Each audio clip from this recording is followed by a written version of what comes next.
जय श्री महाकाल सभी को। यक्षिणी साधना का मेरा स्वयं का अनुभव।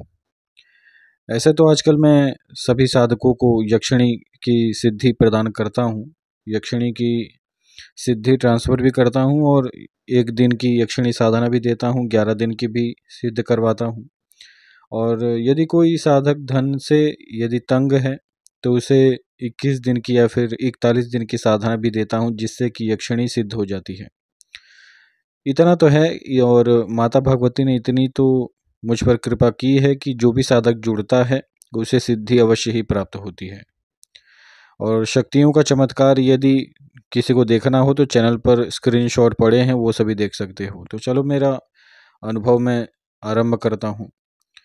तो ये अनुभव कुछ उन दिनों का है कि जब मैं अपने गुरु के संरक्षण में साधना करता था और उस समय यक्षिणी सिद्ध करने की एक भीड़ दौड़ पड़ी थी मेरे गुरु भाइयों में। सभी चाहते थे कि सभी को यक्षिणी सिद्ध हो और इनमें से ज़्यादातर को वशीकरण करने वाली यक्षिणी की सिद्धि चाहिए थी, क्योंकि सभी के पास वशीकरण जैसे कार्य आते थे। तो वे सभी चाहते थे कि भाई हमारे जितने भी साधक जन आते हैं उनका वशीकरण कर्म सफल हो। इसे हेतु मेरे गुरु भाई जितने भी थे वे सभी वशीकरण यक्षिणी की सिद्धि चाहते थे। लेकिन मेरे दिमाग में कुछ और था। मैं चाहता था कि एक ऐसी यक्षिणी सिद्ध हो जो कि एक महाशक्ति हो, जो कि मारण तंत्र में अधिक कार्य करती हो और तीव्रता से किसी भी व्यक्ति का मारण कर सकती हो। तो इस प्रकार की भावना से मैं भी अपने गुरु के पास गया। मैंने कहा कि गुरुदेव, मुझे मारण करने वाली यक्षिणी की सिद्धि करवाइए। उन्होंने कहा कि अभी तो इस प्रकार की यक्षिणी की सिद्धि तुम्हें नहीं करनी चाहिए, क्योंकि उस समय मैं माता महाकाली के मंत्रों को सिद्ध कर रहा था। कुछ ऐसी गुरु परंपराएं होती हैं जिनमें देवी देवताओं के मंत्रों की क्रमबद्ध तरीके से साधनाएं दी जाती हैं गुरुओं के द्वारा, तो वही मेरा भी चल रहा था। लेकिन मुझे साथ साथ में सिद्धि भी चाहिए थी, तो मैंने अपने गुरु को कहा और आदेश मैंने लगाया उन्हें। लगभग 3 से 4 दिन के बाद मेरे गुरुदेव ने मुझे दोबारा बुलाया। उन्होंने कहा कि ठीक है, यदि तुम यक्षिणी की सिद्धि चाहते ही हो तो मैं तुम्हें यक्षिणी की सिद्धि प्रदान करूंगा। तो मैंने मेरे गुरुदेव को सीधे मना कर दिया। मैंने कहा मुझे सिद्धि ट्रांसफ़र नहीं चाहिए, मुझे सीधे आप साधना प्रदान कीजिए और मैं साधना करूंगा, और साधना में जो अनुभव होंगे मुझे वह भी अति प्रिय हैं। इसीलिए मैं केवल आपसे साधना चाहता हूँ। तो और क्या होता है कि जब साधक स्वयं साधना करके जिस शक्ति को सिद्ध करता है तो वह शक्ति पूर्ण रूप से आपके ही कंट्रोल में होती है। ये एक बहुत ही गुप्त बात है कि यदि आप, ऐसे तो बतानी नहीं चाहिए, चलिए इन सभी बातों को नहीं बताएंगे, अनुभव के ऊपर बात करते हैं। तो एक कारण ये भी था कि मुझे साधनाओं के अनुभव प्राप्त करने थे और फिर मैंने अपने गुरुदेव से वह साधना प्राप्त की। अमावस की रात्रि को वह साधना आरंभ करनी थी और वह जो साधना थी वह शमशान में करनी थी, पीपल के वृक्ष के नीचे। तो साधना के नियम के अनुसार ही मैं सारी सामग्री लेकर गया और नित्य हवन करना था इस साधना में। तो जो भी होता है, सुरक्षा मंत्र, घेरा मंत्र सब इस्तेमाल करके जब मैं वहाँ पर बैठा शमशान में, तो पीपल के वृक्ष के नीचे मैं हवन करना आरंभ कर दिया। जब हवन करना मैंने आरंभ किया तो अचानक से ही माहौल हमेशा की तरह बिगड़ जाता है। आप किसी भी शक्ति की साधना करते हैं यदि शमशान में, तो अक्सर ये अनुभव आपको होते हैं। तो अचानक से शमशान का माहौल बिगड़ गया और एक शांत शमशान अचानक से ही भयानक लगने लगा। चारों तरफ की जो दिशा होती थी, मैं जहाँ भी देखता था वहाँ पर ऐसा लगता था मानो नरसंहार वाली शक्तियाँ मेरे शरीर को चीर फाड़ने के लिए तैयार खड़ी हैं। वे सभी चाहती हैं कि मेरी मृत्यु हो जाए। तो इस प्रकार के भाव मेरे अंदर आ रहे थे। मेरे दिमाग में ऐसा लग रहा था मानो मेरे आसपास बहुत सारी शक्तियां हैं जो कि मुझे चीर फाड़ कर खा जाना चाहती हैं। और उस समय किसी भी प्रकार का न तो आज्ञा चक्र के ही माध्यम से और न ही खुली आंख से कुछ भी दिखता था सामने, केवल अंधेरा ही अंधेरा था। लेकिन एक अनुभव होता है साधक के मस्तिष्क में, उसके मन में कुछ ऐसे विचार आते हैं, तो उसी प्रकार के विचार आ रहे थे। इन सभी विचारों को मैंने अपने नियंत्रण में किया, कैसे-कैसे करके मुझे थोड़ी घबराहट भी हो रही थी उस समय, और घबराहट को अपने नियंत्रण में करके फिर मैंने हवन को आरंभ ही रखा। मंत्र जप करना था, और जब एक माला मंत्र जब संपन्न हो गया, यानी एक माला मंत्र जप का हवन संपन्न हुआ, तो इसके बाद से शरीर में शक्तिपात होना आरंभ हो गया। और ऐसा अनुभव होता रहता था उस साधना में कि मानो मैं जैसे ही जो मेरा सुरक्षा घेरा था उसे बाहर निकलूँगा, बाहर ही शक्तियाँ खड़ी हैं जो कि मुझे जान से मार देंगी। तो इस प्रकार की ये डरावने भरे अनुभव मुझे होते रहे लगभग 7 दिनों तक। 7 दिनों तक शरीर में शक्तिपात भी होता था और डरावने अनुभव होते थे। अचानक से ही 7 दिनों के बाद किसी भी प्रकार के अनुभव ही होना बंद हो गए। ऐसा लगता था मानो किसी प्रकार की कोई स्तंभन विद्या का किसी ने प्रयोग कर दिया है, कि या कोई मुझसे गलती हो चुकी है।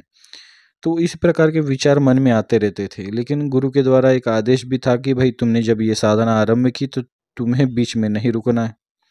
तो इस आदेश के कारण मैंने वह साधना जारी रखी। लगभग 15 दिन हो चुके थे साधना करते-करते शमशान में, और उस 15 दिन की साधना में शरीर में ऐसा लगता था मानो इतनी ऊर्जा बढ़ चुकी है कि शरीर फट पड़ेगा। इस साधना में मैं नित्य 21 माला मंत्र जप का हवन करता था, और उस हवन से जितनी ऊर्जा उत्पन्न होती थी वह सारी की सारी ऊर्जा मेरे शरीर में ही विद्यमान थी। इसके बाद 16वें दिन अचानक से ही एक बूढ़ी महिला मेरे सामने आई। मेरी आंखें बंद थीं, और आंखें बंद करके ही मैं हवन कर रहा था। दरअसल उस समय ऐसा माहौल था कि जो हवन का धुआं होता है वो मेरे आँख में जा रहा था, तो मैंने अपनी आंखें बंद की थीं, और अचानक से ही एक बूढ़ी महिला आ गई। मैं थोड़ा-सा, जैसे होता है ना कि एक व्यक्ति यदि किसी सुनसान इलाके में बैठा हो और अचानक से ही कोई आता हो, तो उसके आने की आहट मुझे हुई और मैंने अचानक से अपनी आँखें खोली। मैं सामने देखता हूँ कि सफ़ेद साड़ी में एक बहुत ही भयंकर रूप वाली बूढ़ी महिला मेरे सामने खड़ी हैं, और उसने काले रंग का टीका अपने माथे पर लगा रखा था। देखने से वह जान पड़ती थी मानो कोई तांत्रिक है। तो इस प्रकार की बूढ़ी महिला मेरे सामने आईं, और उन्होंने कहा कि तुम साधना करते हो क्या यहाँ पर? तो मैंने कहा जी, मैं यहाँ पर साधना कर रहा हूँ। और इसके बाद उस महिला ने कहा कि तुम अमुक-अमुक यक्षिणी की साधना कर रहे हो, मुझे लगता है। तो मुझे उसका टीका जब मैंने देखा तभी मुझे मालूम पड़ गया था कि ये तांत्रिक ही होगी। तो मैंने कहा कि हाँ, मैं उस यक्षिणी की साधना कर रहा हूँ, और आप यहाँ पर कहाँ से आ गईं? तो अचानक ही उस महिला ने कहा कि अच्छा ठीक है, मैं जाती हूँ। इतने पर मुझे शंका हुई, तो मेरे गुरुदेव ने मुझे एक बात सदैव बताई है कि जब भी किसी व्यक्ति पर शंका हो साधना करते समय, या फिर कोई ऐसा व्यक्ति सामने आ जाए, तो उसके पैरों पर तुम्हें ध्यान देना चाहिए। मैंने पैर उसके देखे, उस बूढ़ी महिला के, तो पैर ऐसे थे जिसे देखने पर ऐसा लगता था मानो किसी भूत प्रेत या फिर पिशाच का पैर है। लंबे लंबे नाखून, और पैर की जो चमड़ी थी वह पूरी तरीके से जली हुई थी। पैर देखने में ऐसा लगता था मानो किसी जंगली जानवर का पैर है। बालों से पूरा ढका हुआ, लंबे लंबे नाखून और जली हुई चमड़ी वाला पैर। और उसका वर्णन करना भी मेरे लिए उतना संभव नहीं है, क्योंकि मुझे वह दृश्य ज़्यादा याद नहीं है। तो इस प्रकार के दृश्य मुझे दिखाई दिए, और तभी मुझे शंका हुई उस महिला के ऊपर। तो मैंने अचानक से ही कहा कि लगता है तू आ गई। मेरे इतना कहने पर ही उसका, वह जो बूढ़ी महिला थी, वह एक बहुत ही भयंकर पिशाचिनी में परिवर्तित हो गई, और उसने मेरी तरफ पलट कर देखा। आपने एक पिक्चर देखी होगी वीराना, उसमें जो चुड़ैल थी, वह जब भी किसी व्यक्ति को पलट कर देखती थी तो एक भयंकर सा अनुभव सबको लगता है। उसी प्रकार का अनुभव उस समय हो रहा था, और उसी प्रकार से वह चुड़ैल भी मुझे पलट कर देखी। तो उसे मैं चुड़ैल ही समझ रहा था और फिर मैंने बाबा भैरव के मंत्रों का प्रयोग करना चाहा, लेकिन उस समय एक प्रकार से पता नहीं कुछ ऐसी विद्याएं मेरे ऊपर चल गईं कि मैं बाबा भैरव के सुरक्षा मंत्र को ही मैं भूल गया। इसके बाद मैंने हिम्मत रखा और मैंने यक्षिणी के ही मंत्र का जप आरंभ कर दिया, जिस यक्षिणी की मैं साधना कर रहा था। तो मैंने देखा कि मैं बाकी देवी देवताओं के मंत्र तो भूल जा रहा हूँ, लेकिन इस यक्षिणी के मंत्र को मैं नहीं भूल पा रहा। तो मुझे कहीं न कहीं यह शंका हुआ कि हो ना हो ये वह यक्षिणी ही है। मित्रों, यहाँ पर मैं यक्षिणी का नाम नहीं बताऊँगा। यक्षिणी का नाम बताना एक प्रकार से गुरुद्रोह है। गुरु के द्वारा आज्ञा है कि यक्षिणी का नाम नहीं बताना है। केवल मैं अपने शिष्यों को ही ये ज्ञान दे सकता हूँ। तो जब मैंने उस यक्षिणी से कहा कि लगता है तू आ गई, तो उसने मेरी तरफ भयंकर रूप से देखा और इसके बाद फिर मैं उस यक्षिणी के मंत्र का जप आरंभ कर देता हूँ और फिर अचानक से ही मुझे ऐसा अनुभव होता है कि हो ना हो ये शायद यक्षिणी ही है जो कि मेरी परीक्षा लेने आई है। मैंने उसी समय कहा कि हे देवी, मैं जानता हूँ कि आप स्वयं वही यक्षिणी हैं जिनकी मैं साधना कर रहा हूँ और आप मेरी परीक्षा ले रही हैं। इसके बाद मैंने उस देवी से प्रार्थना किया कि कृपया आप इतनी भयंकर परीक्षा मेरी न लें। मेरी इतनी क्षमता नहीं है कि मैं आपके इतने भयंकर स्वरूप को देख पाऊँ। तो इसी प्रकार से जब मैंने कहा तो वह जो यक्षिणी थी वह अपने मूल स्वरूप में आई। उसका मूल स्वरूप भी ज़्यादा सुंदर तो नहीं है, लेकिन हाँ वह जो यक्षिणी है उसका शरीर देखने में ऐसा लगता है मानो किसी सुडौल महिला का शरीर जैसा होता है। जैसे एक बॉडी बिल्डर औरत होती है वैसा शरीर होता है उस यक्षिणी का। तो वह अपने वास्तविक स्वरूप में आई और इसके बाद उसने मुझे यह कहा कि हाँ, मैं वही यक्षिणी हूँ। और इसके बाद वह मेरे सामने हंसने लगी। उसने कहा कि मैं तेरी क्षमता जानती हूँ कि तू चाहे तो मुझे अभी के अभी यहाँ पर नर्क में गाड़ सकता है, लेकिन तू भी शायद नहीं जानता कि मेरे अंदर कितनी शक्ति है। तो मैं उसी समय उस यक्षिणी के सामने हाथ जोड़ा मैंने और मैंने कहा कि हे देवी, मैं आपकी क्षमता को जानता हूँ। आप ही की क्षमता के कारण मैं बाबा भैरव के मंत्रों को भूल चुका हूँ। तो इस प्रकार से जब मैंने प्रार्थना किया तो कहीं न कहीं उसका भी स्वभाव कुछ बदला और फिर वह थोड़ी नम्र हो गई और उसने बहुत ही मीठे स्वरों में कहा कि बेटा, मैं तेरे ऊपर प्रसन्न हूँ और तेरी साधना संपन्न हुई है। बस तुझे एक कार्य करना होगा और वह कार्य करने के बाद मैं तुझे सिद्ध हो जाऊंगी और जीवन भर तुझे जो भी कार्य करवाना होगा मैं कर दूंगी। तो इस प्रकार के वचन कहने के बाद यक्षिणी ने मुझे वह कार्य बताया। कार्य कुछ अलग नहीं था। उस यक्षिणी को मुझे एक बकरे की बलि देनी थी और ये उस यक्षिणी का मांग था। तो मैंने उस यक्षिणी से समय मांगा और मैंने कहा कि मैं कल आकर आपका जो बलि भेंट है वह मैं दे दूंगा और आप मुझे इस समय वचन दे दें। तो उस यक्षिणी ने मेरे गुरुदेव के बताए गए 3 वचनों को मुझे दिया और वचन लेने के बाद मुझे उस यक्षिणी की पूर्ण रूप से सिद्धि प्राप्त हुई। मित्रों, उस सिद्धि को प्राप्त करने के बाद मैं अगले दिन गया और मैंने उसी स्थान पर जहाँ पर यक्षिणी के मुझे दर्शन हुए थे वहाँ पर मैंने उस यक्षिणी के नाम से एक बकरे की बलि भी दी। और एक बात आप सभी समझें, इस प्रकार की उग्र साधनाएं साधक तभी करता है कि जब वह सांसारिक न हो। तो मैं उस समय सांसारिक नहीं था, इसलिए मैंने इतनी उग्र यक्षिणी की सिद्धि प्राप्त की थी। ऐसा नहीं है कि आज के समय वह यक्षिणी मेरे लिए कार्य नहीं करेगी, लेकिन मैं इतनी उग्र शक्तियों को अब इस्तेमाल नहीं करता, कभी ज़रूरत ही नहीं पड़ी। और हाँ, यदि भविष्य में ज़रूरत पड़ा किसी तांत्रिक से, यदि मेरा युद्ध हुआ तो अवश्य ही उस यक्षिणी का प्रयोग भी मैं करूँगा।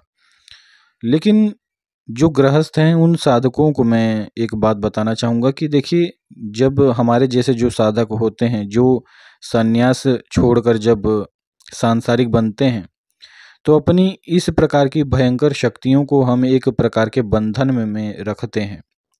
जब हम स्वयं गुरु बनने के लायक हो जाते हैं तो गुरु हमें यह आदेश दे देते हैं कि तुम स्वयं ही अपनी सिद्धियों को बांध सकते हो। तो इस प्रकार की कुछ विशेष क्रियाएं होती हैं कि जिन क्रियाओं के बल पर हम अपनी सिद्धियों को बांधकर किसी भी स्थान पर रख सकते हैं।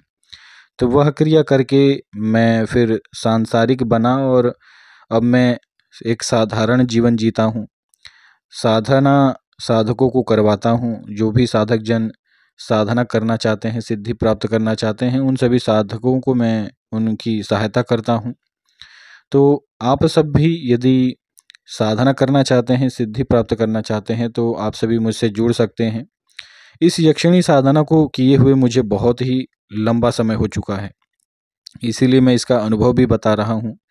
और कुछ मेरी ऐसी साधनाएं हैं जो कि बहुत ही उग्र रही हैं और जिनमें कुछ बहुत ही उग्र तामसिक क्रियाएं भी मैंने की हैं। इसी कारण से मैं अपने अनुभव नहीं बताता।